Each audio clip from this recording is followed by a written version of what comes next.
Hey my listeners, आ चुके हैं आप लोगों के लिए डेविल की मोहब्बत का न्यू एपिसोड। तो चलिए इसे शुरू करते हैं और अगर आप चैनल पर न्यू हैं तो प्लीज़ गाइस सब्सक्राइब ज़रूर कर दीजिएगा।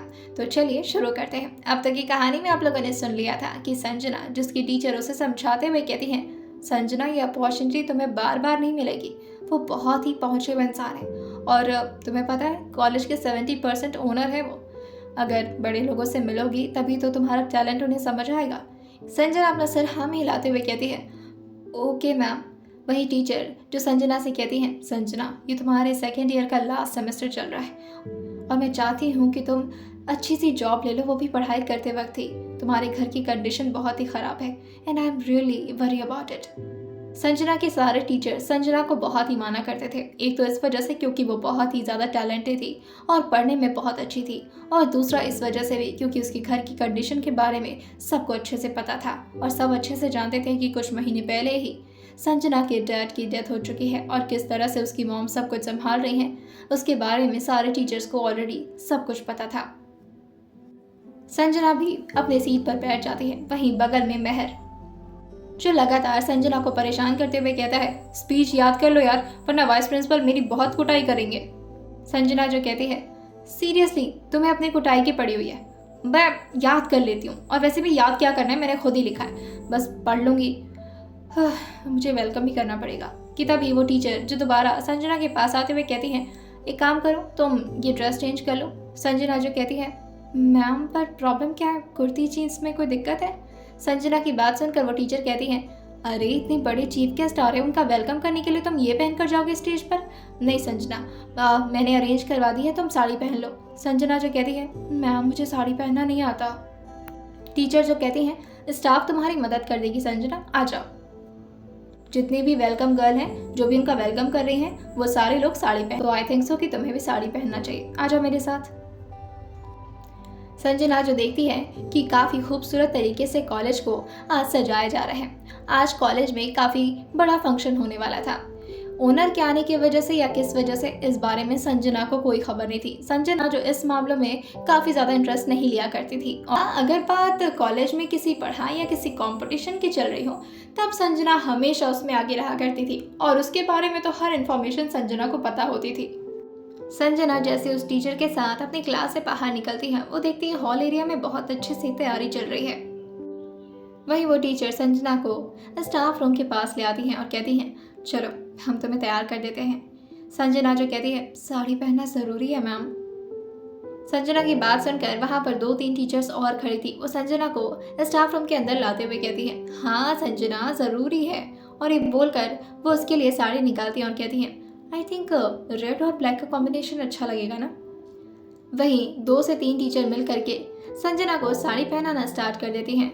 संजना को अब थोड़ी ही देर में पूरी तरह से तैयार कर दिया जाता है। संजना को वैसे तो तैयारी व्यारी में ज़्यादा इंटरेस्ट था नहीं, ना तो उसे मेकअप में कोई इंटरेस्ट था और ना ही खूबसूरत बनने में। उसका तो सिर्फ एक ही सपना था कि उसे बहुत ज़्यादा सक्सेसफुल बनना है और जल्द से जल्द अपने भाई और अपनी मॉम की ज़िंदगी को अच्छा करना है। वहीं कॉलेज के प्रिंसिपल जो सेमिनार हॉल में सारे बच्चों को तुरंत ही पहुंचने के लिए ऑर्डर दे देते हैं। सारे टीचर्स तो सारे बच्चों को, यानी कि हर एक बैच के बच्चों को सेमिनार हॉल लेकर पहुंच जाते हैं। वहीं कुछ स्पेशल बच्चे, जैसे कि उसमें से संजना भी थी, और साथ ही लगभग 3 से 4 और लड़कियां जो आने वाले गेस्ट की अरेंजमेंट और साथ ही वेलकम के लिए खड़ी थी। संजना के हाथ में एक टीचर फूल का माला थमाते हुए कहती हैं, संजना जैसे ही वो आएंगे उनका वेलकम के लिए आप ये उन्हें माला पहनाएंगी। संजना जो कहती है, मैम ये तो ओल्ड फैशन हो गया, बुके वगैरह क्यों नहीं दे सकते? संजना की बात सुनकर टीचर जो कहती है, वो हम दे देंगे लेकिन आपको इससे वेलकम करना है। संजना जो कहती है, ओके मैम, और ये बोलकर वो फिर से एंट्रेंस गेट के सामने आकर खड़ी हो जाती है और आने वाले गेस्ट के लिए वेट करने लगती है। लगभग 10 से 15 मिनट बाद ही गाड़ियों का काफिला कॉलेज के सामने आकर रुकता है। जैसे ही गाड़ी कॉलेज के सामने आकर रुकती है, खुद ही अग्रवाल साहब जो इस कॉलेज के ओनर हुआ करते थे कभी, वो अपने कदम को थोड़ा तेज़ी में उस तरफ बढ़ा लेते हैं। वहीं जैसे ही वो आगे जाते हैं, पीछे पीछे प्रिंसिपल, वाइस प्रिंसिपल और साथ ही सारे स्टाफ भी जाने लगते हैं। स्टाफ के साथ साथ पीछे बच्चे भी जाने लगते हैं, मगर संजना अपनी जगह से टस से मस नहीं हुई थी। उसे बोला गया था कि एंट्री गेट पर ही खड़े रहने को, तो वो वहीं खड़ी रहती है, क्योंकि उसे वेलकम वगैरह से ज़्यादा इंटरेस्ट नहीं था। उसे तो बस कोई ऐसी अपॉर्चुनिटी चाहिए थी जिससे उसका टैलेंट निखर कर सामने वाले को दिखे और बस उसे हायर कर लिया जाए कंपनी में। संजना, जिसके दिमाग में ये चल रहा था कि आज उसे अपने भाई के लिए दवाइयाँ भी लेनी हैं, और साथ ही उसकी मॉम की हालत जो कल इतना हद तक खराब थी और आज फिर से उसकी मॉम काम करने के लिए सिंघानिया मेंशन पहुंच गई।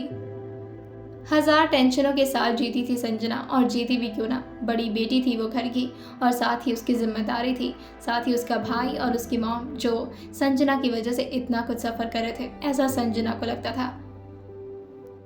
अब भीड़ जो एंट्रेंस गेट के पास ही आ रही थी संजना जो अपने हाथों में उसी तरह फूल का माला लिए हुए किसी सोच में डूबी हुई थी कि तभी अचानक से उसके कानों में आवाज पड़ती है, सर आ गए, सर आ गए। सारे बच्चे जो एकदम से चिल्लाने लगे थे, जितनी भी लड़कियां वहां पर वेलकम के लिए खड़ी थी, वो तुरंत ही अपने हाथों में लिए थाल के फूल को उनके ऊपर बरसाने लगती हैं। जैसे ही संजना उस तरफ मुड़कर देखती है, उसकी आंखें एकदम से बड़ी हो जाती हैं और साथ ही उसके कदम भी 2-3 कदम पीछे की तरफ हो जाते हैं। संजना जो देखती है कि ये कोई बुढ़ा नहीं बल्कि इस कॉलेज के 70% ओनर खुद अर्नव सिंघानिया है।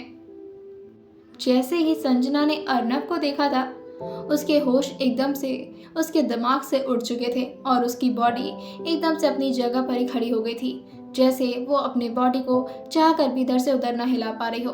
उसका दिमाग एकदम से काम नहीं करता कि अब वो क्या करे। कल तो उतने टाइम तक संजना ने अपने चेहरे को अर्नव से छुपा लिया था, मगर आज वो कैसे छुपा पाएगी अपने चेहरे को। सारे लोगों के इस तरह वेलकम करने से अर्नव को काफ़ी इरिटेशन हो रही थी, क्योंकि अर्नव को इस तरह की हरकतें ज़रा भी पसंद नहीं थी। वैसे ही उन्हें इन सारी चीज़ों की इतनी आदत लग चुकी थी कि अब उन्हें ये सारी चीज़ें बोरिंग लगने लगी थी। वहीं संजना जो अपने हाथों में माला लिए उसी तरह खड़ी थी और वो ठीक एंट्रेंस गेट के सामने खड़ी थी। जैसे ही अर्नव पूरी तरह से एंट्रेंस गेट के सामने आते हैं, वो देखते हैं कि संजना बीचों बीच खड़ी हुई है। ना तो वो उन्हें जाने के लिए जगह दे रही है और ना ही वो अपने हाथों का माला उनके गले में पहना रही है। संजना को इस तरह देखकर अर्नव जो उसके सामने चुटकी बजाते हुए कहते हैं, एक्सक्यूज मी। संजना को सारे लोग जो अगल बगल साइड होने के लिए कह रहे थे, मगर जैसे संजना को तो किसी की भी आवाज़ सुनाई ही नहीं दे रही थी। वहीं अर्नव जो संजना के शोल्डर पर अपना हाथ रखते हैं और वो उसे हल्का सा हिलाते हुए कहते हैं, are you fine, hello. Sanjana जैसे ही अर्नव की आवाज़ सुनती है, वो एकदम से कांप उठती है और झटके से उसकी बॉडी में जैसे करंट छुआया हो, जब अर्नव ने उसके हाथ पर अपना हाथ रखा था। संजना जो एकदम से हिलते हुए कहती है, हाँ, वेलकम सर। संजना के मुंह से बस यही निकलता है और संजना एकदम से साइड हो जाती है। संजना ने अभी भी अपने हाथों का माला अर्नव के गले में नहीं डाला था। अर्नव को अभी तक सारी चीजें बोरिंग लग रही थी, मगर संजना की यह हरकत उन्हें अपनी तरफ अट्रैक्ट करने पर मजबूर कर देती है। वो संजना की तरफ मुड़ते हुए कहते हैं, ये माला किसके लिए? संजना जो कहती है, कौन सा माला? संजना जो उनकी आंखों में देखकर तुरंत ही इधर उधर देखने लग रही थी, क्योंकि उसकी हिम्मत नहीं थी कि वो अपनी आंखों को अर्नव के साथ मिला सके। संजना जो कहती है, सॉरी, कौन सा माला सर? संजना की आवाज़ उसके गले में ही दबी हुई थी। अर्नव जो कहते हैं, तुम पागल हो क्या? ये तुम्हारे हाथ में जो माला है। संजना जो कहती है, माला? कि तभी वो बगल में आ रही टीचर जो संजना को पिंच करते हुए कहती हैं, माला पहनाओ। संजना क्या कर रही हो? नहीं पाते और खुद ही उसके हाथों के माला को उसी के हाथ से अपने गले में डाल लेते हैं और कहते हैं, ऐसे वेलकम करते हैं, स्टूपिड। और ये बोलकर वो अंदर चले जाते हैं, जहाँ सारी लड़कियां उनके अटेंशन को पाने के लिए उनके पीछे पीछे भागी चली आ रही थी। वहीं अर्नव खुद ही संजना के सामने खड़े होकर उसके हाथ से माला पहनते हैं, तो सारी लड़कियां संजना को थोड़ा टीज करते हुए कहती हैं, ओ माय गॉड। संजना जो कहती है, हाँ क्या? संजना जो पूरी तरह से फ्रस्ट्रेट हो गई थी और उसका तो दिमाग काम नहीं कर रहा था कि आखिर उसके साथ इतना बड़ा ट्विस्ट कैसे आ गया और उसकी ज़िंदगी में सब कुछ इतना ज़्यादा प्रॉब्लमेटिक क्यों हो रहा है। संजना के दिमाग में कल की बात याद आ जाती है, जब अर्नव ने उसे कपड़ा चेंज करते हुए देख लिया था। संजना की पूरी शरीर अब ठंडी पड़ चुकी थी और साथ ही सारे बच्चे जहाँ अंदर जा चुके थे, संजना अकेले ही एंट्रेंस गेट पर खड़ी थी। बगल में एक दाई जो संजना को हिलाते हुए कहती हैं, बेटा ठीक तो हो? क्या हो गया तुम्हें? तबीयत ठीक नहीं क्या तुम्हारी? संजना जो कहती है, हाँ नहीं आंटी, ठीक ठीक हूँ मैं। और ये बोलकर वो अपनी साड़ी को संभाल कर उठाती है और अपनी क्लास की तरफ जाने लगती है कि तभी एक टीचर जो संजना से कहते हैं, संजना क्लास में नहीं जाना है, सेमिनार हॉल में जाइए, सारे लोग वहीं पर हैं। संजना जो कहती है, सर मेरी तबीयत ठीक नहीं लग रही, मुझे नहीं जाना।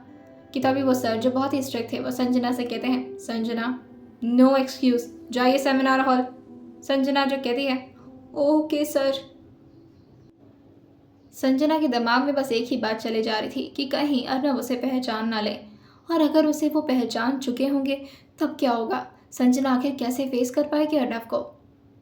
संजना जो अपनी किस्मत के बारे में सोचते हुए कहती है, क्या हो गया है मेरी ज़िंदगी को, हमेशा किसी ऐसे मोड़ पर आकर फंस जाती है कि समझ नहीं आता आगे जाऊँ कि पीछे जाऊँ।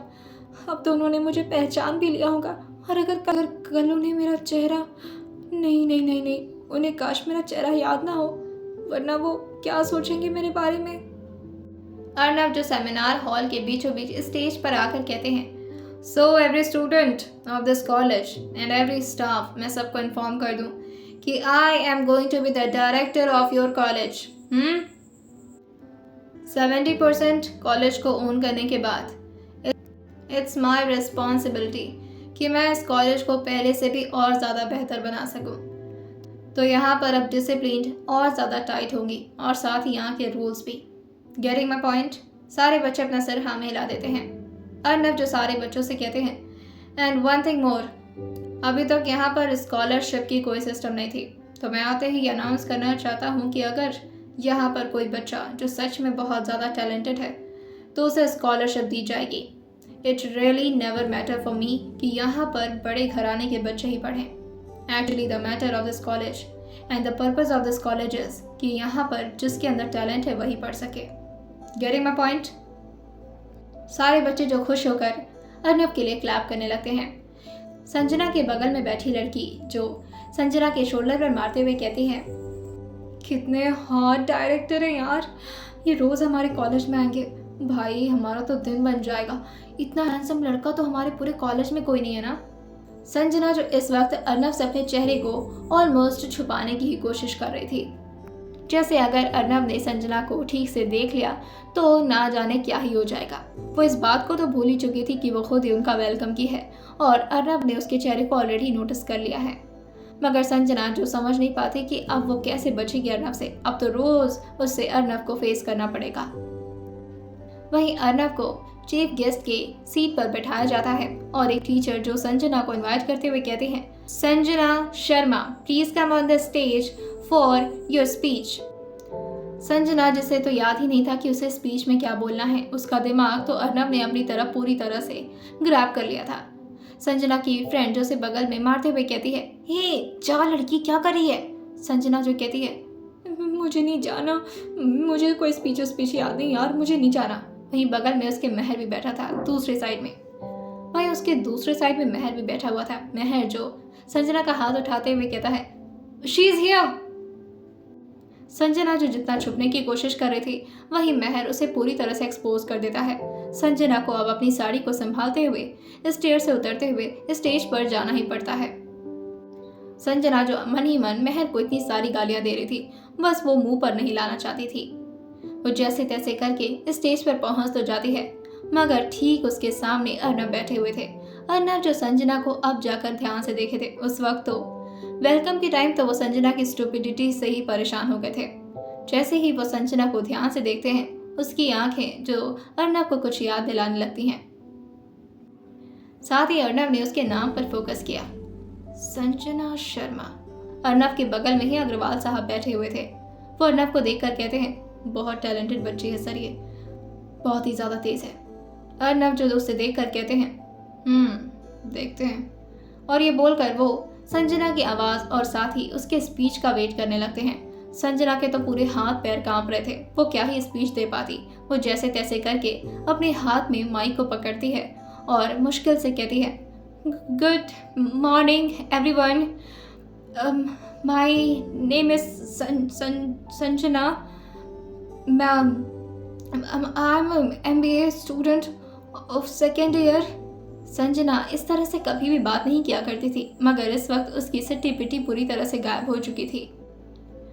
अर्नव जो बगल में बैठे अग्रवाल साहब को देखकर कहते हैं, तो ये है आपकी टैलेंटेड स्टूडेंट। अग्रवाल साहब जो कहते हैं, she is really amazing sir, पता नहीं उसे आज क्या हो गया है, बोल नहीं पा रही है, ये शायद डर रही है। अर्नव जो संजना की आंखों को ध्यान से देखते हुए कहते हैं, ये मुंह से नहीं बल्कि अपनी आंखों से बहुत कुछ कहना चाह रही है। संजना जो पूरी तरह से अर्नव को अवॉइड करने की कोशिश करती हैं और फिर अपनी पूरी हिम्मत से स्पीच को बोलना स्टार्ट करती हैं। I am welcoming our chief guest who is going to be the owner of our college and this will be a great opportunity for every student. नहीं, अपॉर्चुनिटी नहीं, क्या बोलना था। संजना के दिमाग में कुछ भी नहीं समझ आ रहा था कि उस वक्त वो क्या बोल रही है और उसे क्या बोलना था। उसने स्पीच में क्या लिख रखा है उसे ये भी नहीं याद था। सारे टीचर जो संजना के इस परफॉर्मेंस से काफ़ी ज़्यादा डिसअपॉइंट हो जाते हैं, क्योंकि सारे लोगों को एक्सपेक्टेशन थी कि संजना से अच्छा स्पीच तो कोई दे ही नहीं सकता। संजना को अब और ज़्यादा एम्बेरस नहीं होना था। वो एकदम से अपनी थूक को गटकती और कहती है, I am really sorry, I am really not feeling well, so that's why I can not continue this speech. और ये बोलकर वो तुरंत ही वहाँ से जाने लगती है। वही सारे टीचर जो संजना को देखकर कहते हैं, अचानक से क्या हो गया इस लड़की को, इससे पहले तो इतनी बेहतरीन स्पीच दिया करती थी। अर्नव जो संजना को बहुत ही गहराई से नोटिस कर रहे थे और जैसे ही संजना का नाम उनके दिमाग में आता है वो उसे दोबारा से रिपीट करते हुए कहते हैं, संजना शर्मा, क्या ये वही लड़की है जो कल? No, I don't think so. आइए जानते हैं क्या होने वाला है आने वाली स्टोरी में और सुनते रहिए डेविल की मोहब्बत सिर्फ और सिर्फ स्टोरी विद सौम्या के साथ।